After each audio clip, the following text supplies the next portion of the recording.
ఈ patient 10 years back నా దగ్గరికి వచ్చారు. అప్పుడు నేను పన్ను తీయించుకోమని చెప్పానంటే అది ఎక్కడో రూట్ కెనాల్ చేయించుకున్న పన్ను, బట్ పాడైపోయింది, ఇన్ఫెక్షన్ ఉంది, ఇంకా సేవ్ చేయలేము అని చెప్పానట.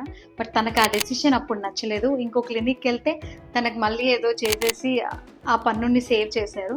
సో 10 ఇయర్స్ బ్యాక్ మళ్ళీ పన్ను నొప్పి వస్తుందని మళ్ళీ నా దగ్గరికే వచ్చారు.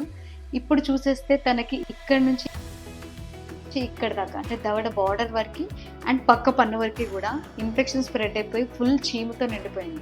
సో ఇప్పుడు నేను చెప్పగానే పన్ను తీసేద్దాం అనగానే తను తీయడానికి ఒప్పుకున్నారు. ఎందుకంటే తనకు కనిపిస్తోంది ఎక్స్రేలో ఎంత పెద్ద హోల్ ఉందని. సో నేను పేషెంట్ అడిగిన ట్రీట్మెంట్ ఎప్పుడూ చేయను, వాళ్ళకి ఏది అవసరమో అది మాత్రమే చేస్తాను.